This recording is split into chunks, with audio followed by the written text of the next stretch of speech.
If you've ever done everything right for sleep, followed all the rules, and still found yourself staring at the ceiling at 2 a.m., then this is for you. We're going to talk about a gentler way to think about sleep, one that's less about a strict checklist and more about creating a calm, consistent transition into rest.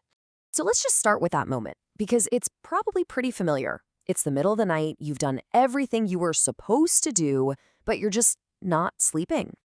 I mean, you really did. You followed the entire list. The room is pitch black, you skipped that afternoon coffee, your phone's been off for hours. And yet, there you are. It's 2 a.m., your eyes are wide open, and you're just thinking, what did I do wrong? That feeling, that frustration, it is so real. But listen, what if you didn't do anything wrong? What if the problem isn't your effort at all, but maybe the whole approach itself? The truth is, good sleep habits are, well, they're great. They can definitely help.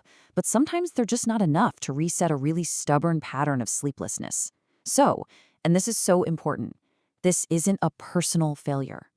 Okay, so this brings us to a really important shift in how we look at this.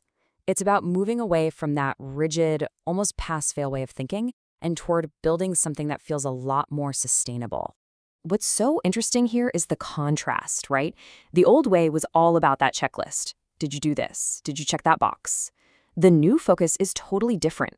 It's about creating a process, a consistent and calming transition that takes you from your busy day into a state of rest. It's less about rules and so much more about a routine.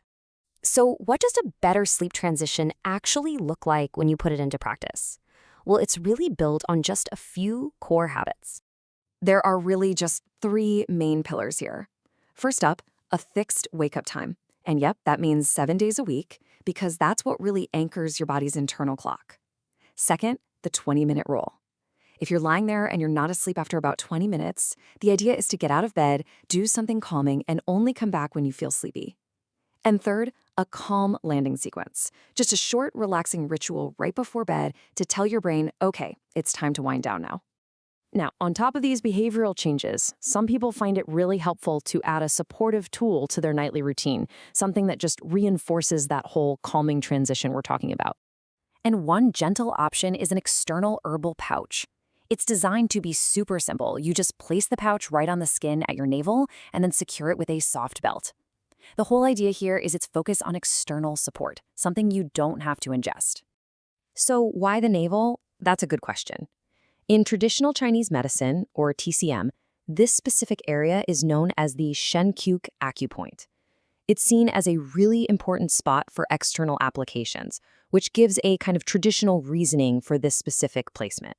So the main features are pretty straightforward. It's 100% external, which makes it a non-pill option. It's designed to fit right into a nightly routine, and its purpose is to provide gentle, consistent support.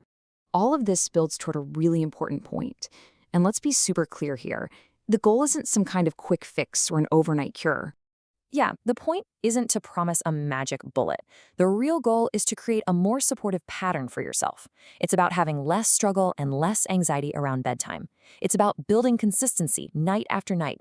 And it's about finding a gentler, kinder way to prepare your mind and your body for sleep. And of course, we have to say this because it's critical. An approach like this is meant to be supportive.